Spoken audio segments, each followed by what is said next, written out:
Ladies and gentlemen, we'd like to welcome you to the 2019 Dakota Wesleyan University Legacy Banquet. Please welcome your Master of Ceremonies for this evening's festivities, the Reverend Bob Rudebush, pastor of the First United Methodist Church in Sioux Falls, a member of the Dakota Wesleyan Board of Trustees, and a 1978 DWU graduate. Good evening, and thank you for joining us on this wonderful evening for the annual Legacy Banquet. For the scripture and sermon tonight, the wrong crowd. I shouldn't be doing that. They told me I wasn't supposed to go off script, so here we go. There's so much to be proud of and celebrate here at Dakota Wesleyan, and the university is known to be responsive to the needs of our community and events are happening around us. In the past 2 years, this has resulted in some new programs as the nonprofit church leadership program and trust management programs to respond to the industry demands. More recently, it was great to see many from Dakota Wesleyan and community. If you've watched on social media, how many students and faculty and others helped in the recent cleanup during the flooding. I think we ought to just recognize those students and remember them and thank them for their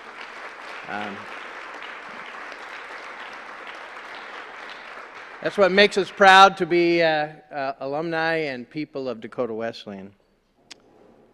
The university once again was named one of the region's 50 best places to work by Prairie Business Magazine.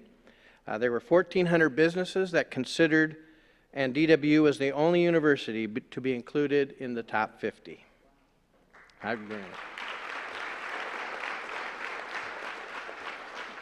DWU students continue to speak favorably of their experience here at Dakota Wesleyan. 97% of last year's graduating seniors reported that if they had to do it all over again, they would choose Dakota Wesleyan. They know what many of you know, all of us know, there's no experience quite like the Wesleyan experience. And because we hate to let a year go by without a major facility project, we invite you to celebrate with us tomorrow at noon as we break ground on the new School of Business, Innovation, and Leadership.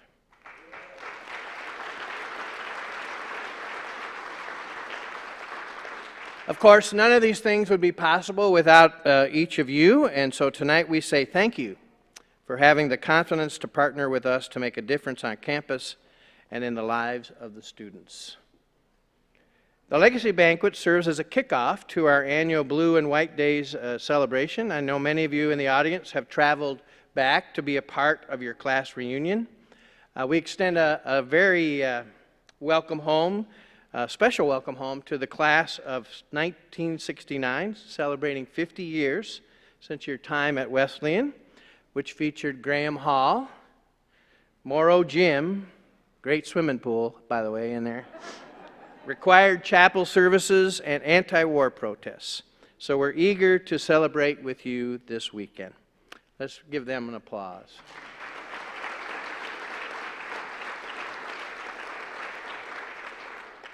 Now I invite Reverend Denise Van Meter, Associate Campus Pastor, to offer this evening's invocation. Denise? Would you pray with me, please? Loving God, bless all those gathered here today as we come together in friendship and fellowship. Thank you for the blessings of our individual and collective God-given gifts. Place in our hearts the desire to make a difference to our families, to our community, to our country. Thank you for food in a world where many walk in hunger, for our faith in a world where many walk in fear, for friends in a world where many know only loneliness. Please bless this food as we are about to share, those who prepared it and those who serve it. For all this we give you thanks. Amen. Tonight we are glad to be joined by the Dakota Wesleyan Highlanders under the direction of Dr. Clinton Desmond.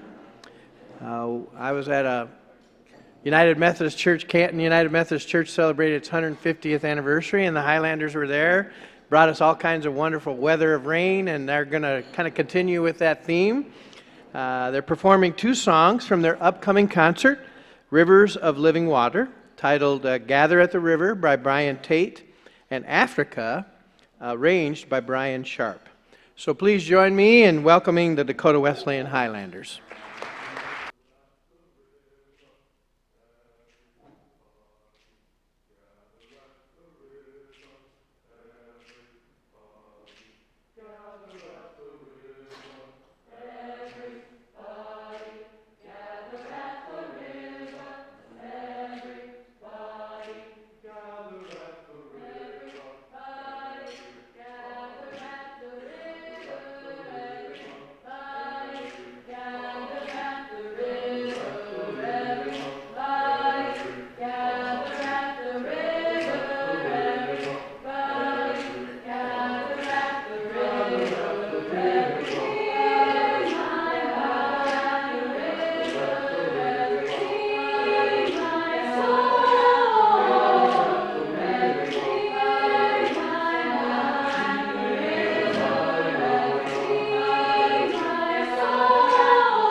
Wasn't that great? Let's give them another round of applause.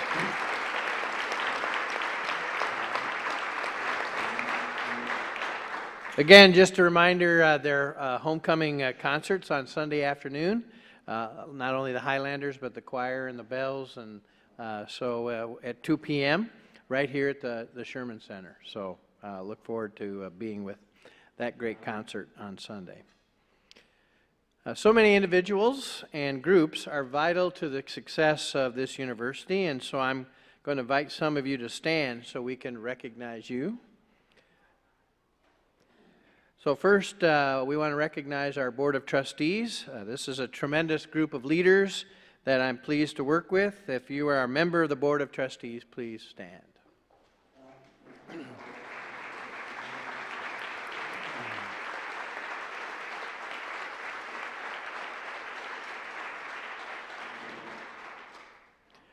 Also, I'd like to ask the faculty and staff to stand. This group is committed to the university and students.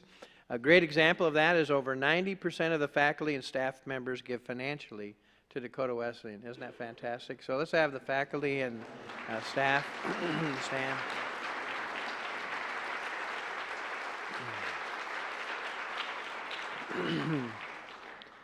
Of course, every large event needs a team of people, and tonight is no exception. Please join me in thanking the food service provider, Fresh Ideas, for this delicious dinner.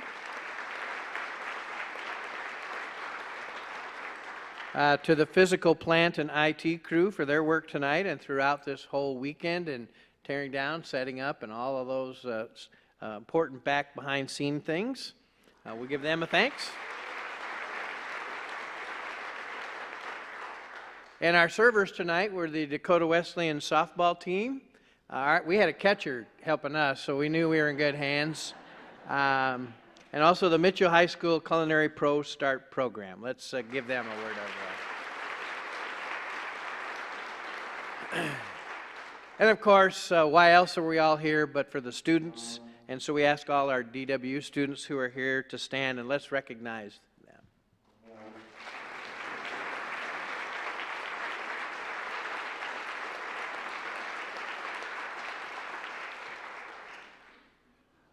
One of the joys of being a member of the Board of Trustees here at Dakota Wesleyan is we get an opportunity to hear stories about many of these remarkable students. And one such student is Johanna Jensen, a senior from Arlington, South Dakota. Johanna is a nursing major, and she is a student ambassador, a peer tutor, and is president of the Student Nurses Association. And following graduation, she will be working at Sanford in Sioux Falls in the pediatric and neonatal ICU. So please welcome Johanna Jensen.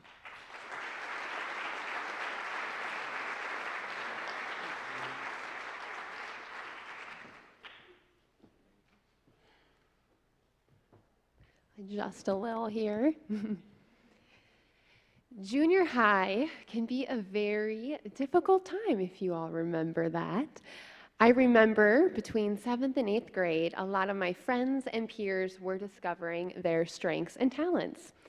At this point, I was definitely deep into the awkward stage at 6 foot tall, even then. And I remember thinking, what are my strengths? What am I good at? People would take one look at me and say, oh, you must be good at basketball. I would look right back and say, I'm actually not. I work really hard, but I'm just not there. So all the activities I was involved in, I really wasn't seeing a lot of personal growth in myself or a lot of growth in the sport. At that point, I joined Orland Terp Plays and FFA. I found very quickly that these activities put me outside of my comfort zone. I quickly learned the correlation between being uncomfortable and growth. I started to kind of crave that rush you got when you got nervous, much like now. And I learned how much I grew from that, and I learned my strengths and talents. So when I came to Dakota Wesleyan as a senior for registration days, and one of the very first things we did was take a strengths test, I was blown away. A university wanted to know my strengths, my talents. They wanted me to know my strengths and what I brought to the table here at the university and then after graduation as you enter the workforce. And now as a senior, I know that that hasn't changed in my experience here. I have seen the staff and instructors truly put their heart, their effort, and their time into their students. And I have received a personalized education here at Dakota Wesleyan. Whether I'm in our sim lab as a nursing student, working, practicing my skills right on our simulation patients, whether my instructor's next to me or outside watching on the camera, they know me. They know my strengths and talents, and I think that is so unique to this university and isn't common everywhere. Afterwards, our instructor is able to tell you, where you can improve, to give you feedback for next time and areas to work on. And that personal interaction between my instructors and professors has made all the difference in my education here. I can't thank my instructors and the staff members enough. I can think of one time last fall, I was preparing to maybe apply for an internship. At that point, I had a list of excuses why I maybe wasn't going to do it. It was far away, and etc. A certain staff member encouraged me to take this internship. After I give my line of excuses, she pretty much told me I was kind of crazy for not wanting to take that opportunity. And I am so thankful that she encouraged me to. Over the last summer, I was an intern at Sanford. I was in the float pool, so I got to see a variety of different areas. And then I applied for the externship and is now working there throughout the school year in the neonatal and pediatric ICU. This is giving me great hands-on experience because they also asked if I would accept an RN position there for next fall after graduation. And that is such a relief, being in college and knowing you have a job waiting for you. And like I said, I wouldn't have that if the staff and instructors here at Dakota Wesleyan truly didn't care about me or my experience amongst my peers. If they wouldn't have pushed me, I wouldn't have that experience, and that has made all the difference in my life and in my college experience. Here at Dakota Wesleyan, I know I'm not just a number among the mass. I am me, the 6-foot-tall redhead everyone recognizes on campus. But I truly feel valued here and that I bring something to the table and that I'm a member of this family. And that's something I would have never imagined at a college experience, something that you feel special and you truly feel like the people around you have your back and your best interest at heart. So I am so fortunate for the experience to be here as a student. Next year, I'll of course start my RN position and then hope to return to grad school next fall upon acceptance to be a nurse practitioner. I hope to serve a rural community after that and hope to give back to this university just because I'm so grateful for the opportunity through scholarship that I've received to attend this university.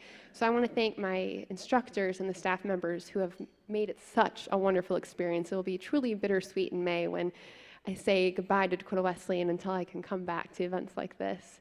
So thank you all so much for the heart, time, and everything you put into this college.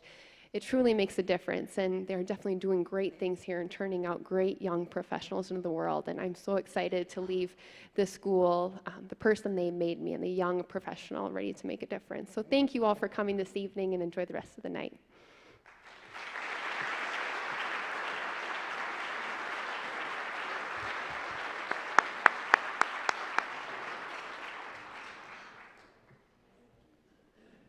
Wasn't that great?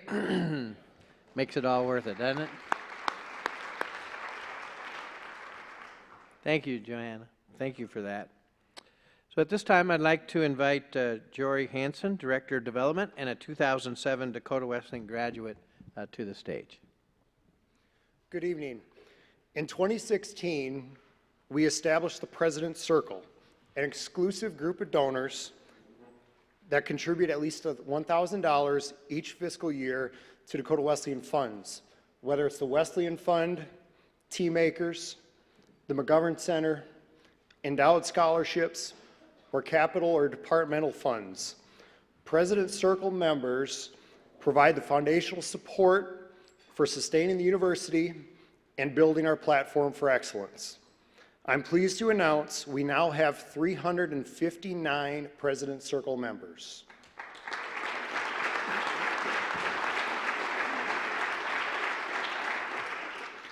A key reason for the success and growth of the President's Circle has been due to the ongoing generosity of John Luann Clark. Will you please stand to be recognized?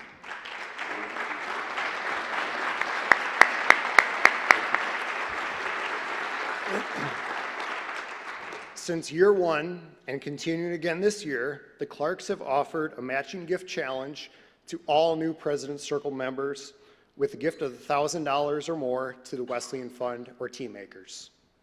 Thank you. We thank you for your generosity, which is a remarkable gift to our students.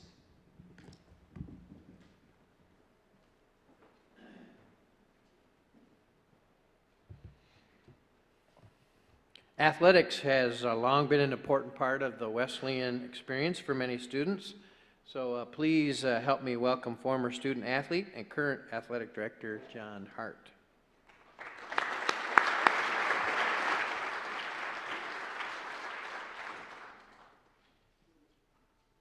Thanks, Bob, and good evening, everyone. The 2018-2019 athletic season proved to be another record-breaking year for Tiger Athletics, and tonight I would briefly like to highlight some of those accomplishments. Camerlyn Lamer, a native of Colton, South Dakota, made history as she captured the school's first individual national championship in track and field, and better yet, she did it twice. In March, she was crowned as the national champ in the pentathlon, and in May, she took home another national championship in the heptathlon. Our women's basketball team followed up their 2018 national championship title with another deep run in the tournament, making it to the Final Four and falling just short in double overtime for a second chance to defend their title. As a department, DWU Athletics was honored with the 2019 Don Baker Award from the Special Olympics of South Dakota. This is the highest honor given to the South Dakota Special Olympics, given by the South Dakota Special Olympics, and is largely in part to our efforts during their state basketball tournament that we hosted and our ongoing partnerships. And this is a big deal to us, so I'd like a round of applause for our institution for getting this award.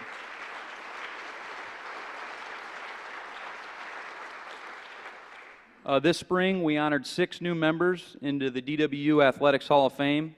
Those individuals were Josh Endres, Amanda Hart, Brock Syme, Jalen Voss, and Don and Barb Young. And this is a spectacular group. I'd like a round of applause for this group as well. And in summary, and kind of in addition to these accomplishments, our strong academic tradition continued in 2018 and 19 as varsity programs earned a 3.32 cumulative GPA. Our Team Makers Booster Club and corporate sponsorship gifts also exceeded record highs. And most importantly, I continue to be proud of the way our teams embrace their role within the community. As Bob mentioned earlier, our athletic teams were instrumental in the relief efforts following the flood a few weeks ago. And the character of our student athletes was on full display, and they were eager to help and give back to a community that gives so much to them. None of these accomplishments would be possible without the incredible support of our alumni and friends in the community of Mitchell. Because of you, there has never been a better time to be a Tiger. So on behalf of our coaches, our administration, support staff, and student athletes, thank you for your continued support and generosity, and go Tigers.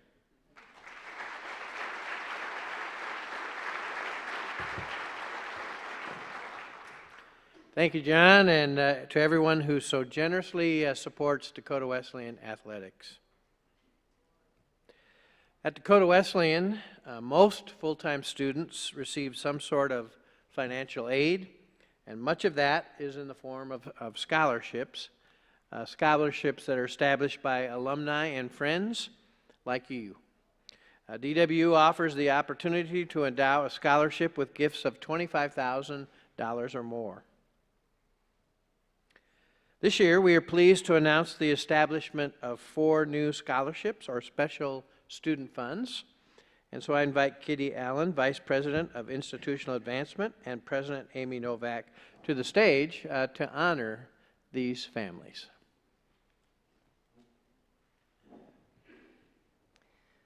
I'd like to invite Niall Meeker to come forward. The Niall and Donna Meeker Endowed Scholarship was established because music has been a vital part of life for Niall and his late wife Donna and their 5 children. Niall and Donna both sang in the choir and played in the band while attending Dakota Wesleyan. Niall taught vocal music for 30 years in South Dakota public schools, and he also gave private voice lessons. Donna's career involved many years teaching elementary education in private and public schools. All of their children participated in music and athletics during high school, and 3 of them were active in music while students. The Meekers hope to give others the DWU experience they enjoyed. Thank you, Niall.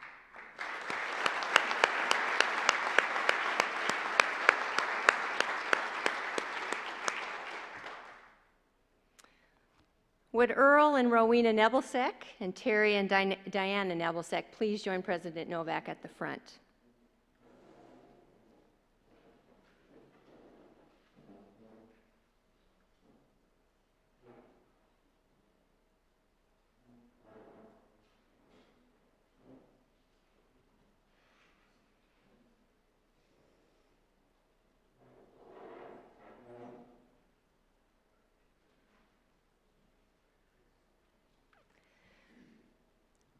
The Earl and Rowena Nebelsack and Terry and Diana Nebelsack Endowed Scholarship was established by these 2 generations of Nebelsacks to honor the enduring alumni connection their family has to DWU and the Methodist Hospital.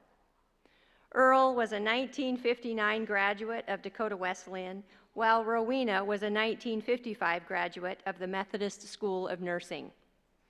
Spanning several generations, Earl and Rowena's family has a legacy of education and nursing at Dakota Wesleyan, which includes Terry, a 1978 graduate and current member of the DWU Board of Trustees. They are regular attendees at Dakota Wesleyan athletics and art events, and they served as the Grand Marshals of the 2016 Blue and White Days Parade. No one bleeds blue more than Earl and Rowena Nebelsack. The proceeds of this scholarship will be awarded to a junior or senior student majoring in education or nursing. Thank you, Earl and Rowena, Terry, and Diana.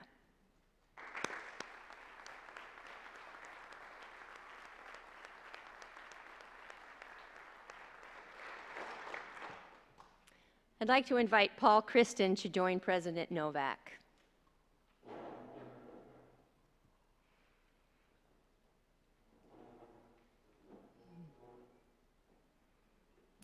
The Donna, Muffy, Christen Memorial Scholarship was established from gifts made in memory of Muffy at her passing on January 6, 2019.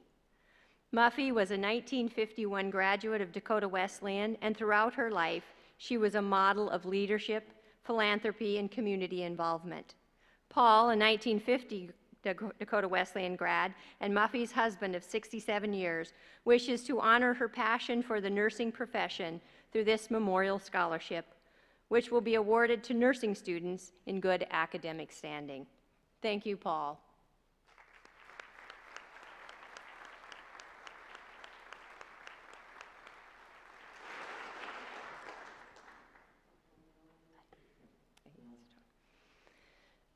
During the past year, Dakota Wesleyan lost other valued alumni and friends who remembered the university through their estates.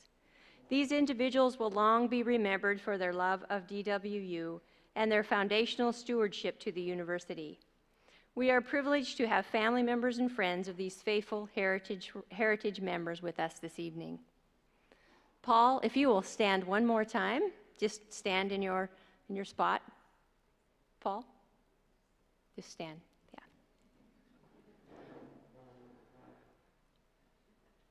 Donna Muffy Christen was a devoted supporter of Dakota Wesleyan since her school days.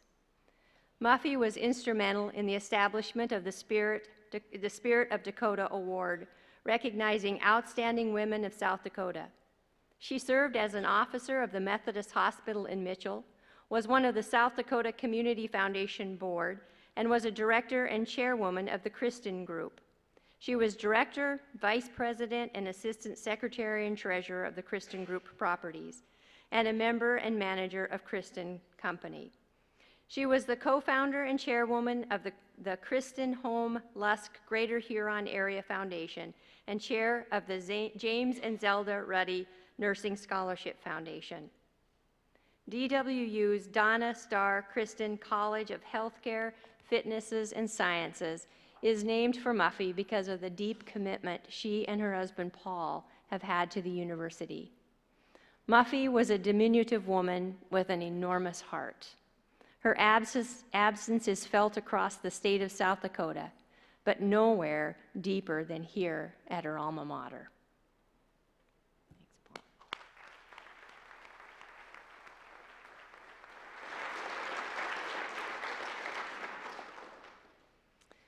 Will Nancy and Bob Wick, Roger and Renee Lively, and Karen and Ron Lively please stand?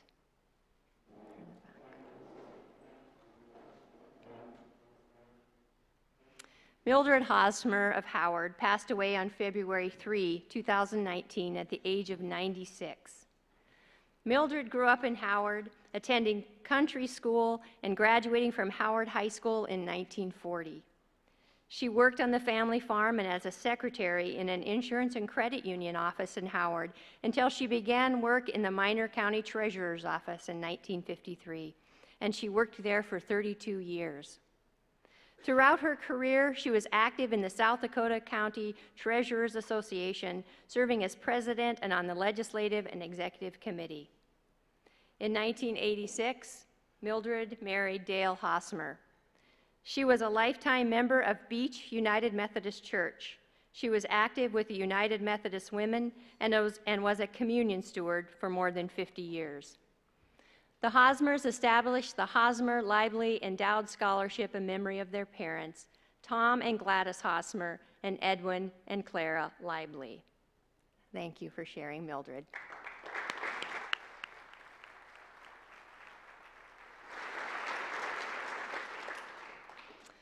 Will Niall Meeker please stand? Donna Meeker passed away on September 11, 2018. At a very young age, Donna developed a passion for music and the arts. Following high school, Donna attended Dakota Wesleyan University and earned her teaching certificate. It was here that she met Niall Meeker, and they married in 1958. Donna began her teaching career in Chamberlain, where she taught for 3 years. The family moved to Watertown and then to Britain, South Dakota, where she devoted herself to being a wife, mother, and homemaker. In the late 70s, she decided to continue her education, and in 1979, Donna earned a bachelor's degree from Dakota Wesleyan.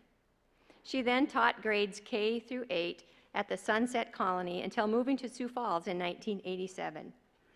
Donna then worked for the Sioux Falls School District, teaching at various elementary schools until her retirement in 2001. Donna was an active member of Hilltop United Methodist Church, where she attended Bible studies and helped coordinate the church pictorial directories. Thanks.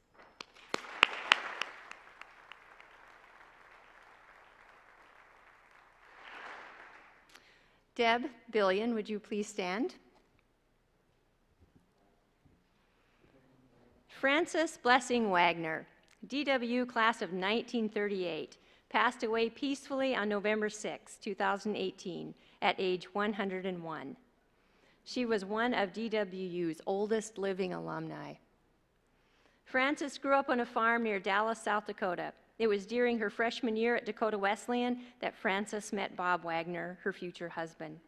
They were married in 1939 and moved to Boston, where Bob finished seminary. The Wagners have a legacy at DWU, which includes 3 of their 4 daughters attending the university, as well as Bob serving as president in 1970. Frances was Miss Wesley in 1937. She served as a member of the DWU Board of Trustees, culminating with a lifetime trustee designation. She was awarded an honorary doctorate of humane letters in 1987.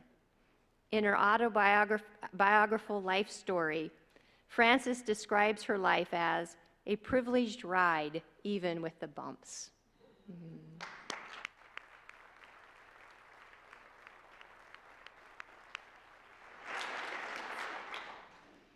While members of their families were not able to join us tonight, we wish to acknowledge the following valued friends who remembered the university through their estate. Charles Donald and Judy Babcock. Grace Huck. The generosity of these dear alumni and friends whose memories we honor this evening will truly benefit Dakota Wesleyan.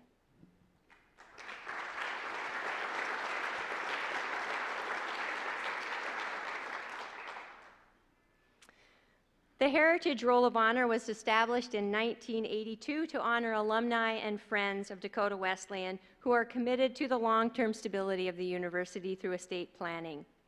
Membership is offered to individuals or couples who have made provisions for Dakota Wesleyan in one or more of the following ways: naming DWU in their will, trust, insurance policy, property, IRA, or money market accounts, or establishing a charitable gift annuity. If you have included Dakota Wesleyan in your estate plans or provided for a planned gift in other ways, we'd like for you to stand and let us say thank you.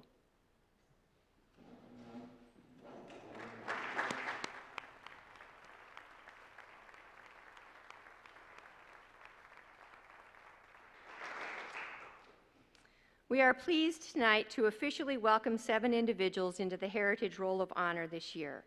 While they are not able to join us this evening, I would like to acknowledge them. Evalyn Sougstad Beasley, Mary Alice Halverson, Keith Noe, Kathy Raymond, Don and Chris Rollins, Larry and Sarah Voss, and Kathy Wiper.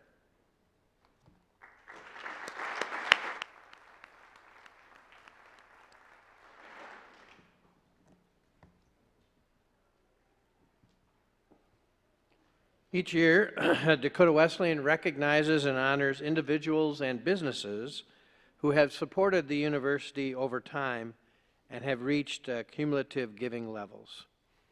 Dakota Wesleyan began electronically documenting gifts in 1986, so we use that date as the origin for our giving awards. So I invite Jory Hansen to recognize the Scotchman giving level. We have several individuals and businesses that have reached the Scotchman giving level, which is cumulative giving of $10,000 or more. I would like the following people to stand as I call your name. Bart and Lisa Lauber of Delmont, South Dakota. And Don and Donna McLean, Mitchell, South Dakota.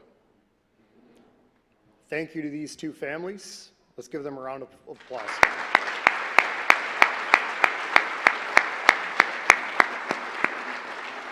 Many of you in attendance are past Scotchman recipients, and I invite you to stand and be recognized.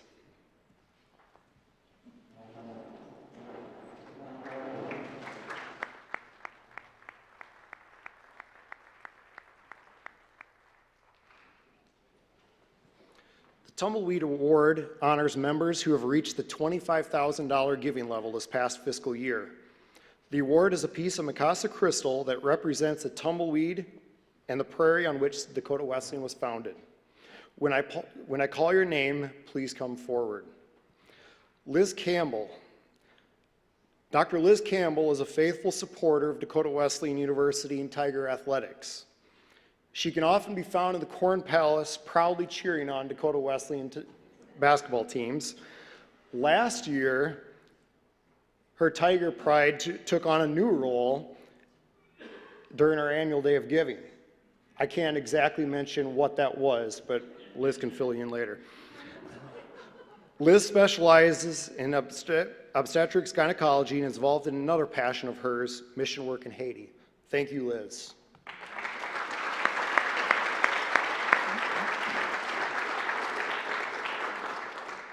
Jim and Zoe Gritzner. Jim is a senior United States District Judge for the Southern District of Iowa. He's a member of the Dakota Wesleyan Board of Trustees And this weekend, he is celebrating his 50th class reunion at Blue and White Days. In 2017, he was named Distinguished Alumnus from the College of Arts and Humanities. Zoe is a graduate of Simpson College. During her career, she was involved in various aspects of radio and television broadcasting. Her volunteer work included serving as president of Friends of Iowa Public Television, and was a member of the Public Television Facility Board, and was involved in the Des Moines Symphony Guild and the Ballet Guild. She's now retired. Thank you, Jim and Zoe.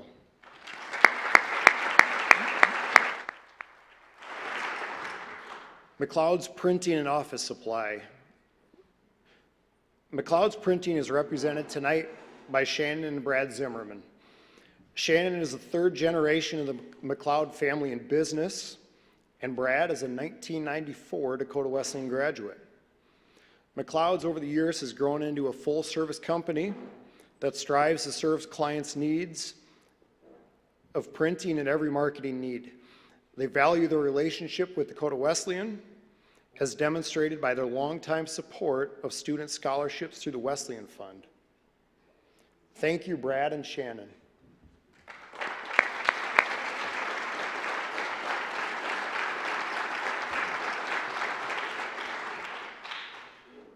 Earl and Rowena Nebelsick.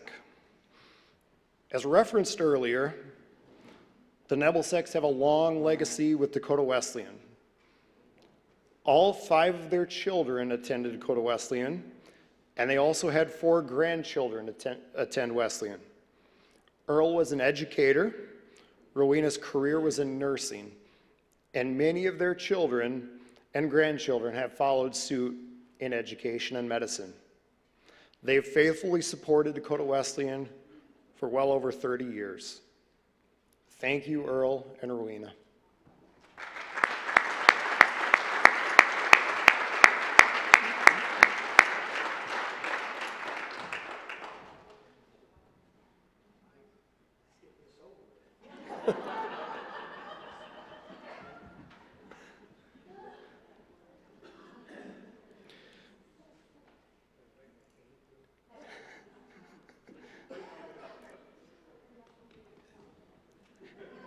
As we conclude the honoring of our Tumbleweed Award recipients, I wish to recognize all here who have received this award in the past. Please stand if you are a past Tumbleweed Award recipient.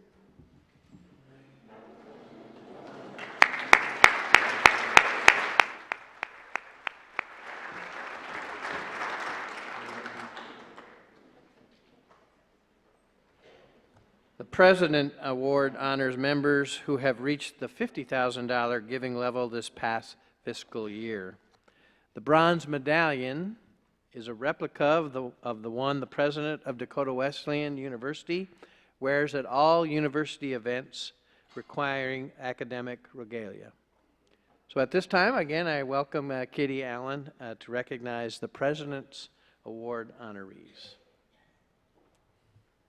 When I call your name, I'd like you to come forward with the president up front. So Iverson Chrysler Center, Austin Iverson. Iverson Chrysler Center has been a consistent supporter of Dakota Wesleyan University and our students through the support of the Wesleyan Fund and Teammakers. In 2017, John Iverson was named the Time Dealer of the Year for South Dakota, recognizing the nation's most successful auto dealers that also demonstrate a long-standing commitment to community service. We are grateful that Iverson's community commitment includes DWU.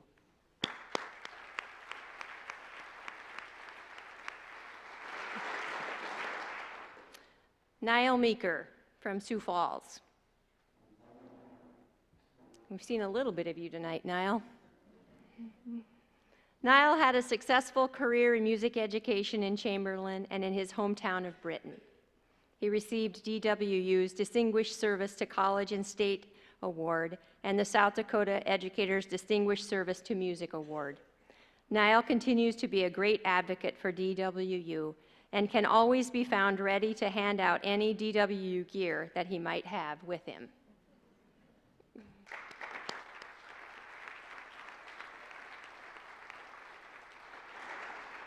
As we conclude honoring of our President's Award recipients, I wish to recognize all here who have received that award. Please stand if you are a past President's Award recipient.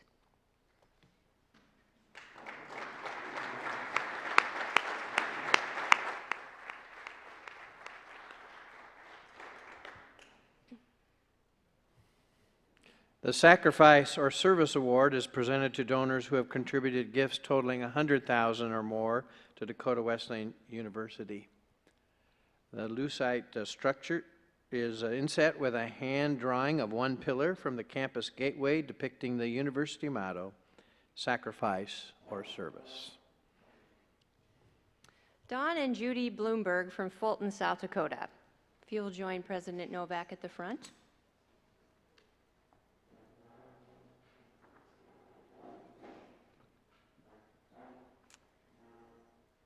Don is a 1957 graduate of Dakota Wesleyan, and he is a member of the DWU Athletic Hall of Fame for his contributions as a basketball student athlete and as a supporter of DWU athletics in the years since. He was chairman of the board for Fulton State Bank. Don served 12 years on the DWU Board of Trustees. He is past president of Tea Makers, and Don and Judy continue to be faithful supporters of DWU and Tiger Athletics. Thank you, Don and Judy.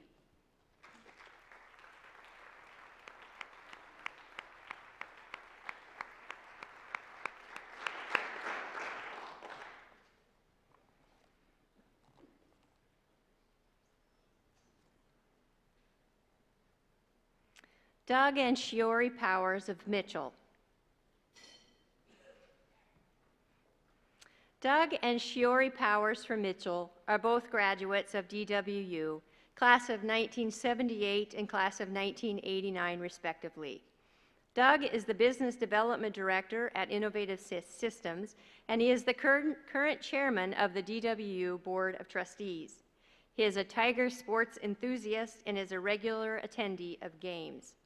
Shiori is active in service in the Mitchell community, including at Mitchell First United Methodist Church.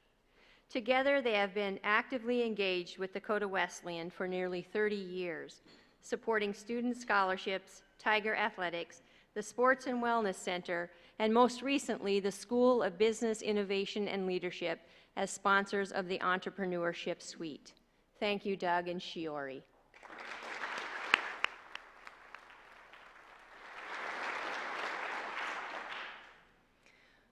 While they were not able to join us tonight, I would like to acknowledge the contributions made by the following: Bruce and Barb Cutler, Dan and Diane DeLores, Betsy Kugel Whetstone, Mark and Lisa Rentschler, Mike and Lesta Turchin, and Perry and Eileen Wilson. We are so appreciative of the investment these individuals have made in Dakota Wesleyan and our students. Please stand if you are a past recipient of the Sacrifice or Service Award.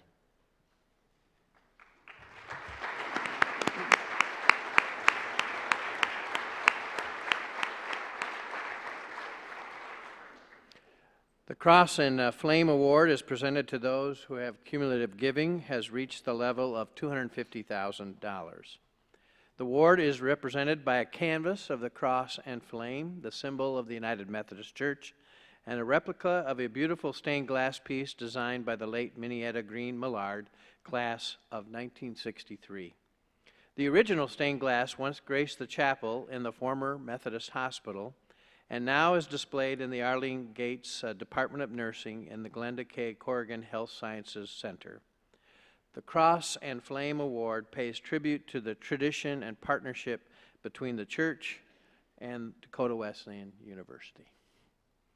Even though Dwayne and Barb Harms and Dean and Rita Sorensen were not able to attend tonight, I want to acknowledge them as this year's Cross and Flame honorees.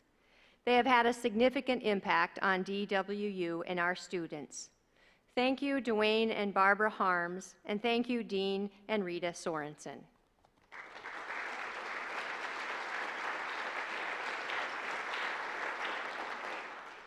I also wish to recognize all here who have received the award in the past. So please stand if you have received the Cross and Flame Award.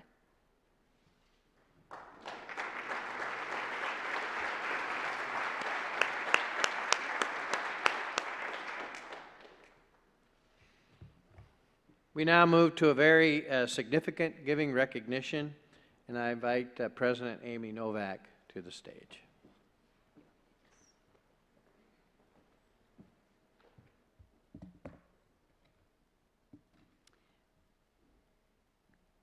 We have some generous donors with us tonight who have previously reached significant cumulative giving levels.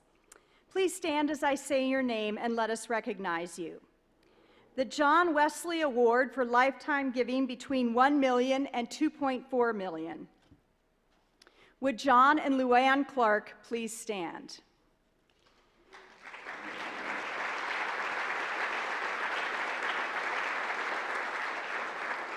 John and Luann have been foundational supporters of Dakota Wesleyan University. From their advocacy of major building projects, their generous support of student scholarships in nursing and business, their recognition of faculty and staff through excellence in teaching and performance awards, and their continued support of the John and Luann Clark Match for the Annual Fund, DWU remains grateful for your local investment in the future of this university. Would Roger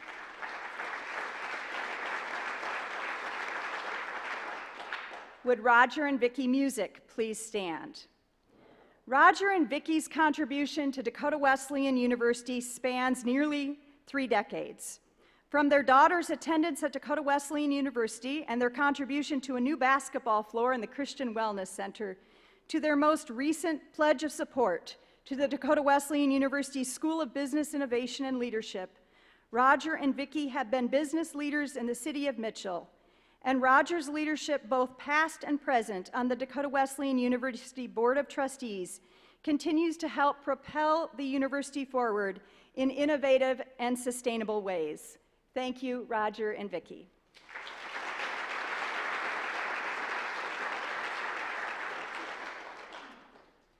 The Leadership Award for Lifetime Giving of $2.5 million to $4.9 million.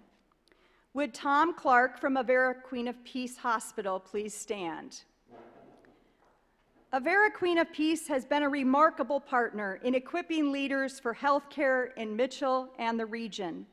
From their significant support of the DWU Avera Wellness Complex to their presence of medical staff at the Dakota Wesleyan University Games, support for athletic training, strength and conditioning, and the Dakota Wesleyan Nursing Program, we have been grateful for the incredible cooperation and collaboration evident in this partnership. Thank you, Tom and Avera Queen of Peace.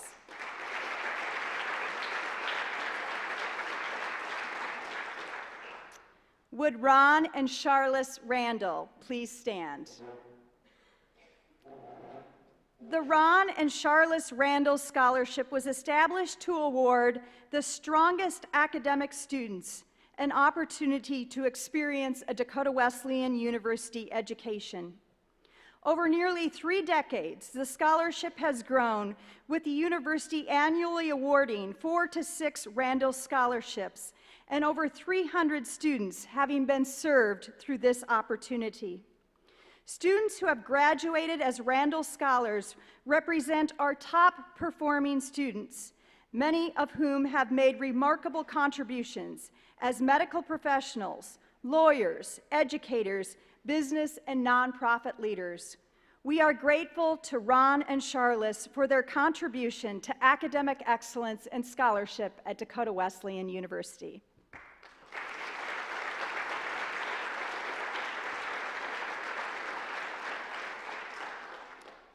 We are thrilled to honor another special couple with the Leadership Award tonight.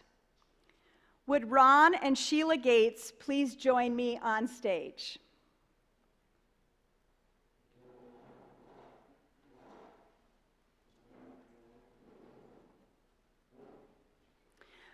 Ron and Sheila bleed blue. They are remarkable supporters of Dakota Wesleyan University, and tonight we celebrate a giving milestone.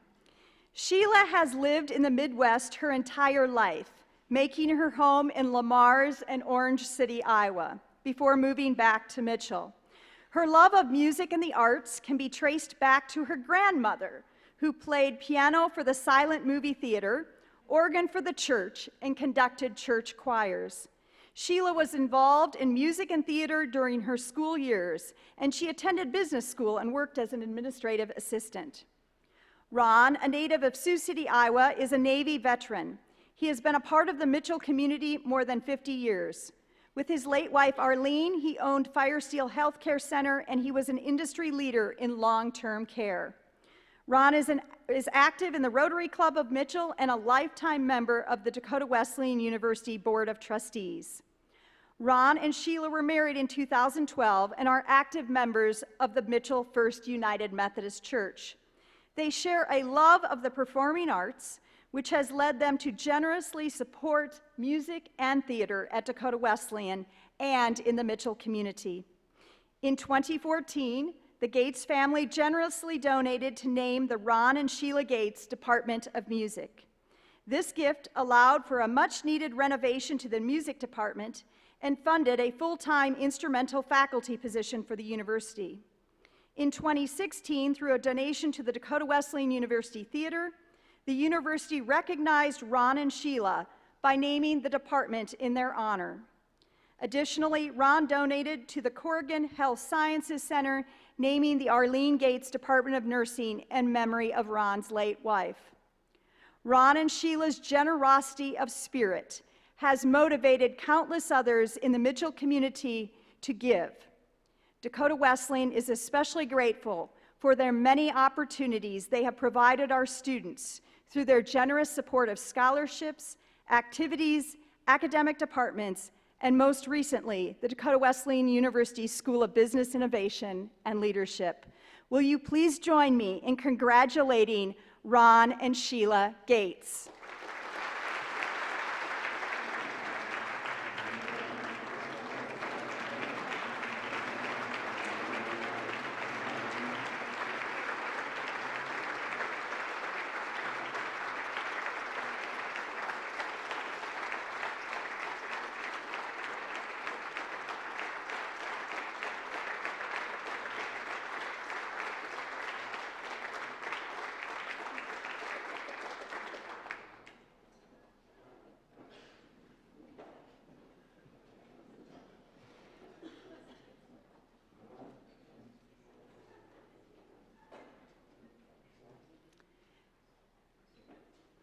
The Legacy Award for Lifetime Giving of $5 million to $7.4 million. Would Fritz and Glenda Corrigan please stand? Today, I'm pleased to have with us a very special couple whose significant support of the university has laid the groundwork for enrollment growth and philanthropic momentum. Glenda and Fritz Corrigan have given generously to the university, most prominently in the past decade. Their foundational gift to fund the Glenda K. Corrigan Health Sciences Center launched the university's bold initiative to educate students committed to both the science of illness and the biology of wellness. More recently, their gift to the DWU Avera Wellness Complex enabled the university to build a 200-meter indoor track and is now used 365 days a year and is filled with both university and community activity each day of the week and on weekends. Glenda and Fritz are committed to developing principle-centered leaders who take personal responsibility, demonstrate grit and resiliency, and model strong ethical conduct. This year, they collaborated with the Charles Koch Foundation to support the Dakota Wesleyan University Institute for Rural Development, funding a faculty position in rural policy, as well as student and faculty fellowships to study rural America. Glenda and Fritz have become both tremendous role models and friends, and their continued support has truly strengthened the university for generations to come. Thank you, Fritz and Glenda.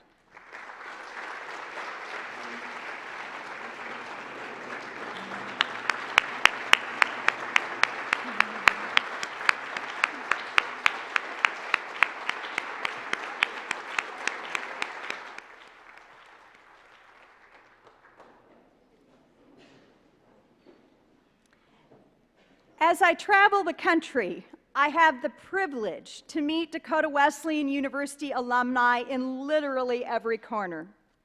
I love hearing their stories of how they came to Dakota Wesleyan, where their lives have taken them since, and more importantly, what they did take from Dakota Wesleyan and how they're using these skills and values to serve our common humanity. I know we have many alumni in the audience this evening. If you are a Dakota Wesleyan University alum or attended Dakota Wesleyan University, could you please stand and let us recognize you?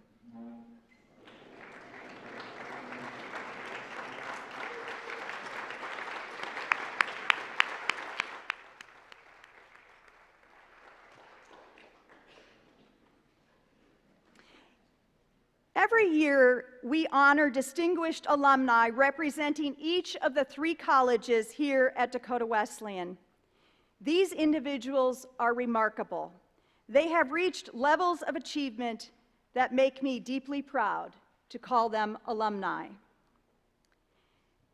This year, we are pleased to recognize Paul Carlson, class of 1962 from Ransom Canyon, Texas, for the College of Arts and Humanities Distinguished Alumnus.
Past students described Paul as a worthy scholar, a passionate historian, and a thoughtful and engaging teacher. Today, we honor an individual whose work as an educator and scholar has left a critically important legacy on our understanding of Western history. Dr. Paul Carlson is a retired history professor and a noted Western historian.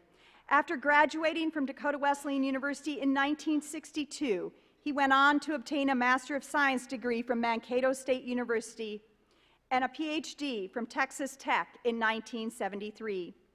He began his teaching career at Texas Lutheran University and was the history department chair when he left in 1985. He then accepted a position at Texas Tech University and served as the director for the Texas Tech Center for the Southwest and as an associate department chair. He has received 6 university teaching awards over the years and retired from teaching in 2008. He is a professor emeritus today at Texas Tech. Dr. Sean Flynn, Dakota Wesleyan University professor of history and a PhD graduate of Texas Tech, said of Paul, "He is a mesmerizing classroom teacher, a demanding but nurturing mentor, and a tireless and towering writer who advanced his field of study." Paul's research and writing have received numerous awards. Just this year, he received the Rupert N. Richardson Prize for his work, Comanche Jack Stillwell, Army Scout and Plainsman. He received the same prize in 1998, 2001, and 2011 for other works. He is a member of the Dakota Wesleyan University President's Circle, as well as the Texas Institute of Letters, the Philosophical Society of Texas, Pi Alpha Theta, Pi Kappa Delta Honor Societies, and has also been named a West Texas Historical Association Fellow and a Texas State Historical Association Fellow. Paul notes that one of his favorite memories while at Dakota Wesleyan includes the night he met his wife. He had asked his wife, Ellen, to go as his date to a banquet that 4-time Olympic gold medalist Jesse Owens was speaking at. Paul recalls that Ellen was beautiful, and he doesn't recall as much about what Jesse Owens said. His election into the Texas Institute of Letters is a moment that he holds a lot of pride in, as well as having 2 of his books published in Europe. Yet the one achievement he treasures most is that the students of Texas Tech in 2008, shortly after the book The Last Lecture by Jeffrey Zaslow and Randy Pausch was published, the students at Texas Tech voted Paul the professor they would most like to see and hear give life's so-called last lecture. Paul states that he always wants to be remembered as a good and respected husband, father, grandfather, great-grandfather, teacher, mentor, historian, writer, and friend, and no doubt he shall. It is with great honor that I present Dr. Paul Carlson with the Distinguished Alumni Award for the College of Arts and Humanities.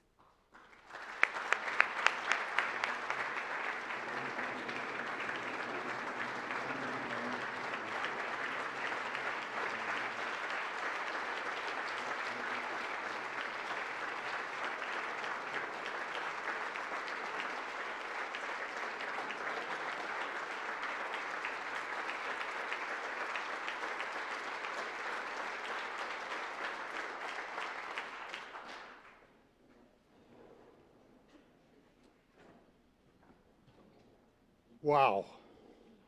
I'm honored, I'm humbled, I'm pleased.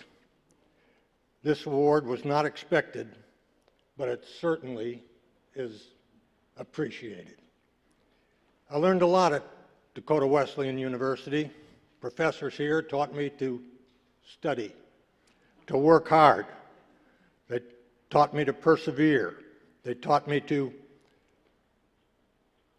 appreciate the detail. They taught me to write, to research. 2 professors particularly were important in my development. One was J. Leonard Genowin, who was here a long time. He taught me to appreciate literature, particularly literature of the so-called Middle Border. The other was William J. Hughes, who had his PhD from Texas Tech and encouraged me to go there too. There's quite a connection between Texas Tech and Dakota Wesleyan University. Dr. Hughes received his PhD there and then taught at Dakota Wesleyan. I attended Dakota Wesleyan and received my PhD from the University of Texas Tech University. And Dr. Sean Flynn of the History Department at Dakota Wesleyan received his PhD at Tech. I remember in the fall of 1985, as a beginning professor at Texas Tech, Dr. Flynn, Sean at the time, came by my office and we talked. And then I asked him where he was from. He said, South Dakota. South Dakota, I said. That's where my wife is from. Where in South Dakota? Gregory. Gregory? Gregory? That's where my wife is from. Where did you live in Gregory? On Felton Street. Felton Street? That's where my wife lived. It turns out that my wife Ellen and Sean lived in the same house, at different times of course, but in the same house, in the same house on Felton Street in Gregory, South Dakota. Once again, let me say I'm honored to receive this award and really appreciate it. Go Tigers!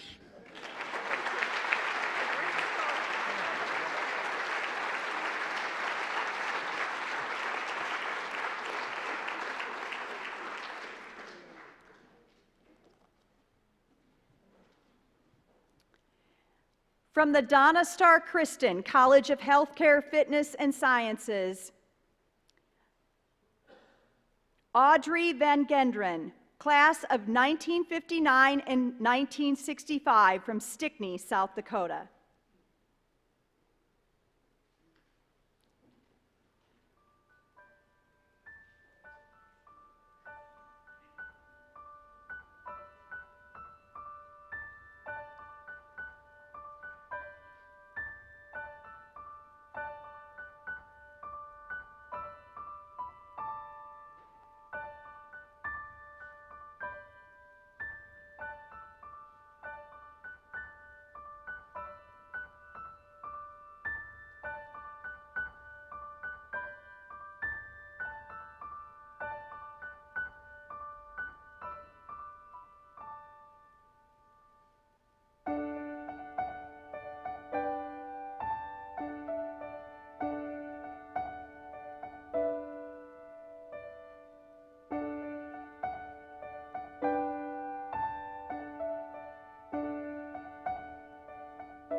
Many describe Audrey Van Genderen as a dedicated, committed, student-centered educator who was firmly invested in small towns and the vitality of rural America. And all these descriptors provide accurate evidence of Audrey.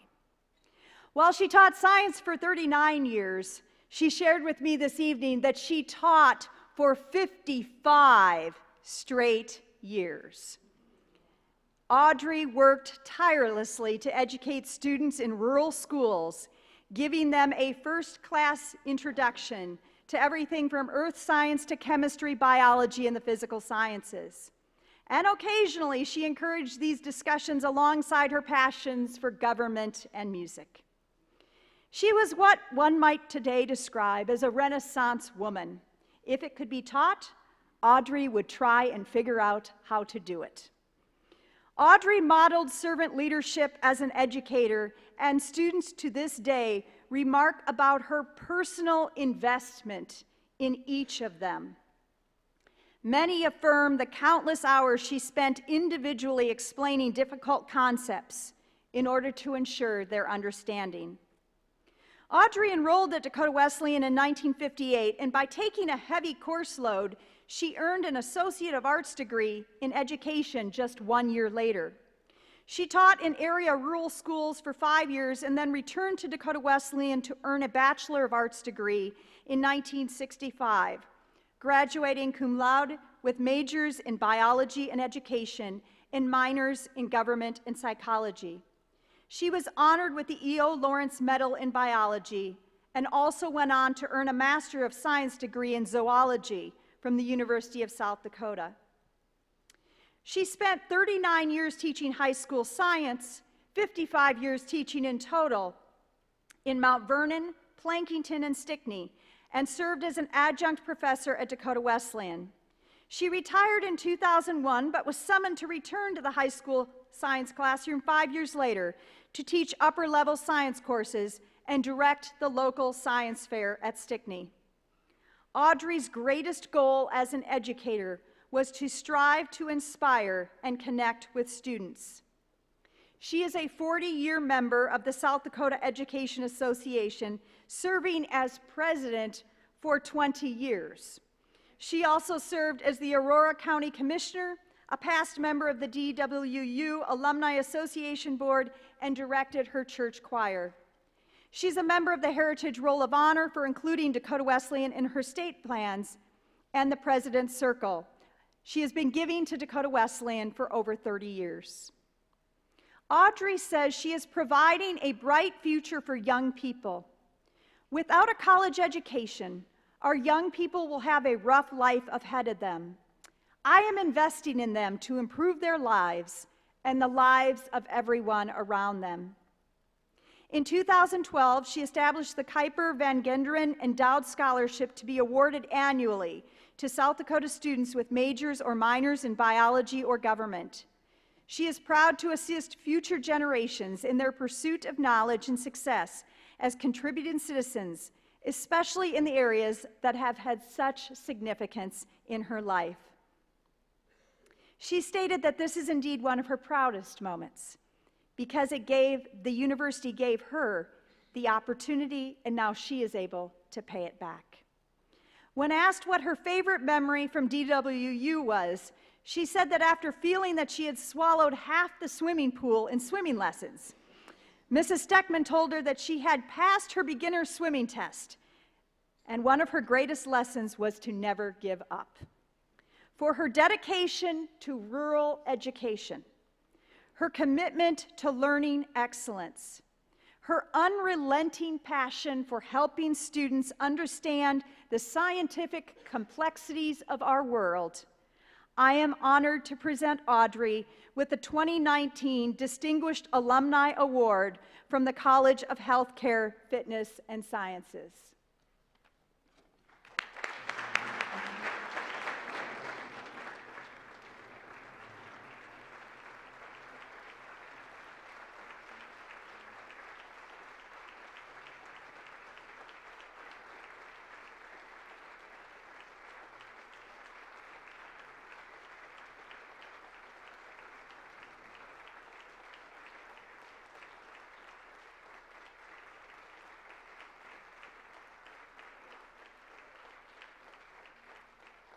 Yes, absolutely. That would be easier. Then we're going to get a picture. Okay. I do recall in 1958 that as a popcorn girl, I could move a lot faster than this. My brother told me I should tell a joke. I can't do that. My sister said, keep it short. I can do that. And I kept my notes. Although education has been a very large part of my life. When I entered that two-room country school at the age of 6, I didn't think much of it. But it gave me books. I read everything I could get my hands on, even the encyclopedias. More than once I got in trouble for not having my classwork done because I was reading something else. I moved on to high school, and it was near the end of my freshman year that I had my first contact with Dakota Wesleyan. Betty Nelson, later Patton, asked me to be her accompanist when she came here to audition with Dr. Kugel for a music scholarship. She got the scholarship, and I met the man who would later teach me how to sing. I also got to meet her sister Harriet and Harriet's husband, Bill Houck, that whirlwind of energy who became my model for how to do my best as a biology teacher. A few years later, I left Wesleyan with an associate degree in education and began a 55-year journey with students ranging from 5-year-olds that I had in a 2-week kindergarten session in a rural school to adults in continuing education here at Dakota Wesleyan. At the entrance to the Dakota Wesleyan campus is the pillar that says, dedicated to the pioneer men and women of the Middle Border who sacrificed that here the torch might be relighted. It is my hope that any of my contributions to Dakota Wesleyan, as well as all of yours, will help to fuel the continuing flame of the torch of learning for future generations and assist this institution in fulfilling its goals of learning, leadership, faith, and service as it has done for me. Thank you.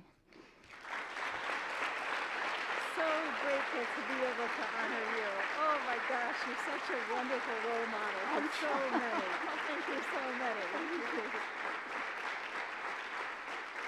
I will help you get this down. Okay. Oh, the kids will help me too. They'll help you. Okay. Yeah.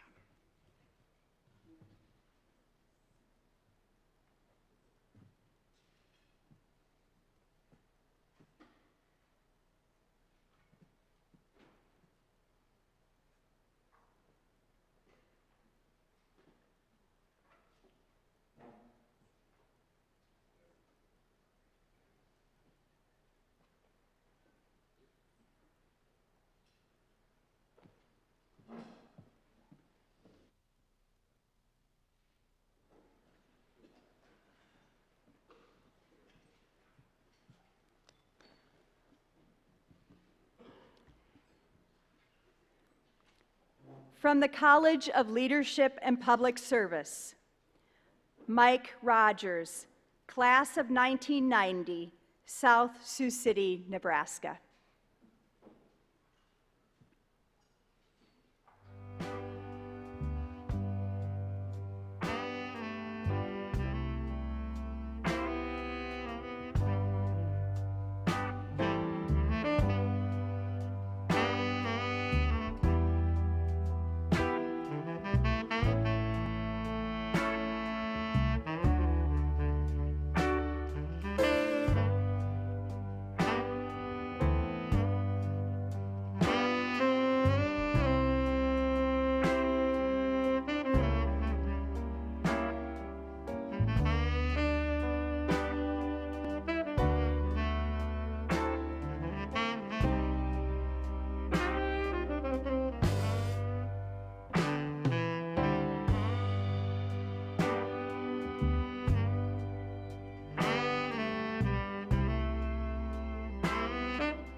Mike Rogers was described by colleagues as a passionate educator, a believer in young people, a family man, a sports guy, a friend to all, but arguably most impressively, a man of deep and abiding faith. Faith in God, faith in his students, faith in the faculty and staff he led and mentored, and faith in his family.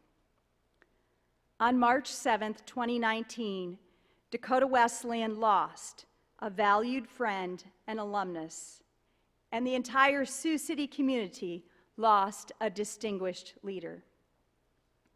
Mike graduated from Dakota Wesleyan University in 1990 with an individualized major.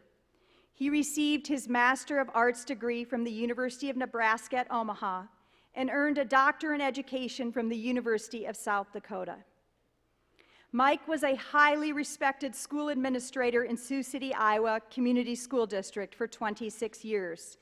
He also served on the Dakota Wesleyan University Board of Trustees for 12 years and was named to the DWU Athletic Hall of Fame for his success on the Tiger basketball, track, and field teams, having been selected to the SDIC all-conference team as a junior and senior in each sport. He was also named the 1990 Scotchman, which is the most prestigious university award given to a graduating male senior. In 2005, Mike was named one of the Alumni of the Year by the Central Community College in Nebraska. In 2016, he was named the Iowa After School Program Principal of the Year. And in 2017, he received the Courage to Teach Award.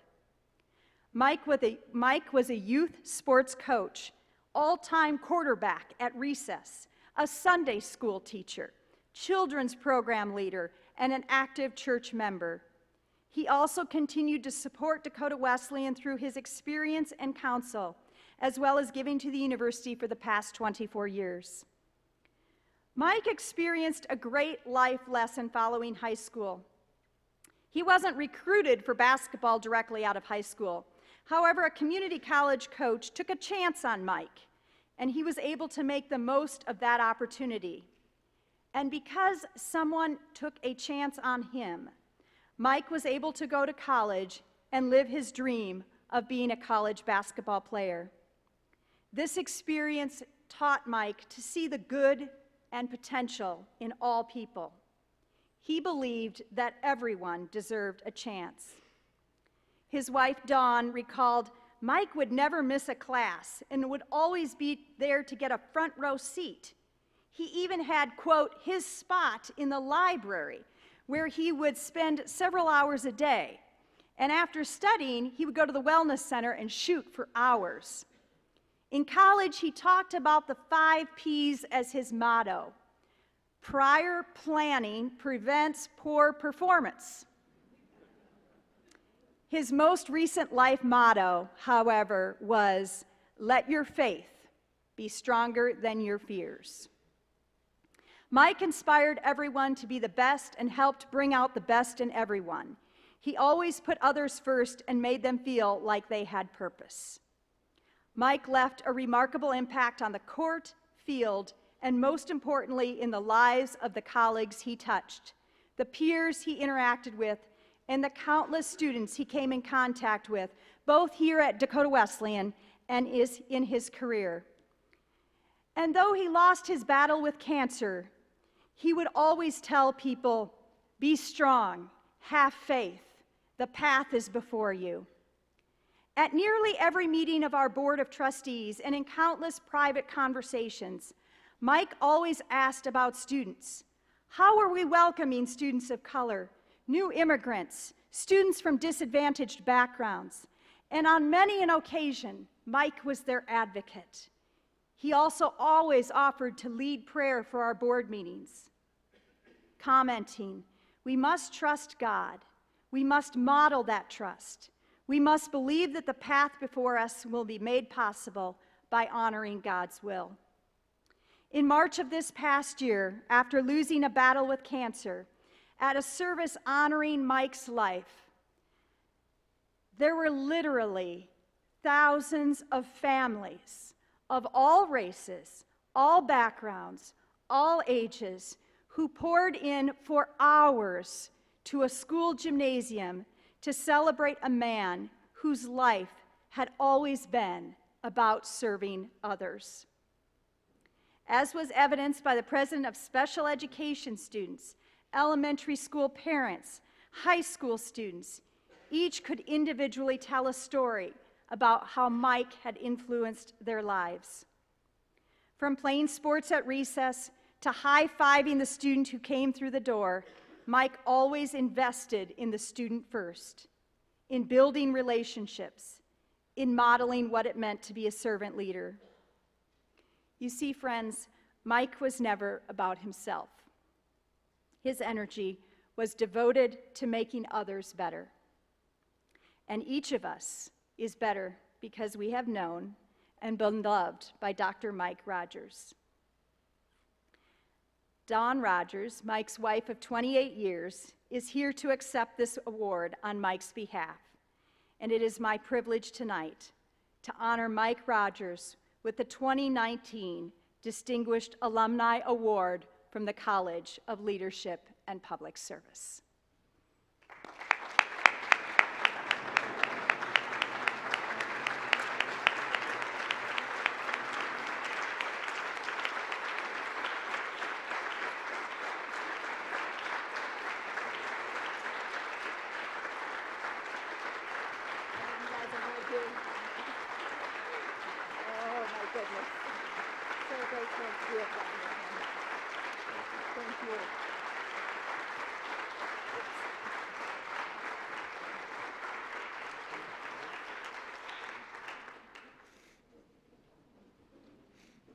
I really wish I could say I was okay until that, but I wasn't. I was a mess before I came in here. So Michael always said his treasures would be in heaven, but I know he would be thrilled and humbled to be receiving this honor.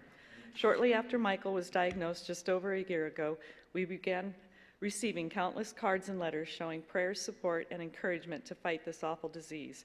Many of those letters were from current and former students and their families expressing their love and sharing how Dr. Rogers made a difference in their lives. Still today, I am hearing stories about his positive impact in the community. I'm not sure we will ever know the total impact Michael had with his amazing ability to lead, but he definitely made this world a better place.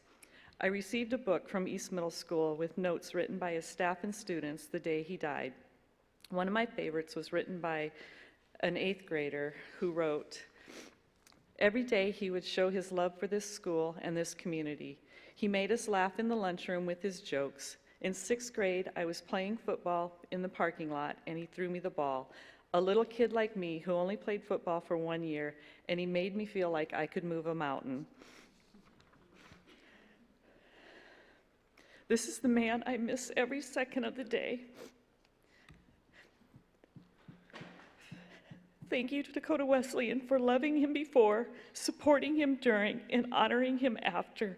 My family feels very fortunate to have you remain in our lives. Thank you.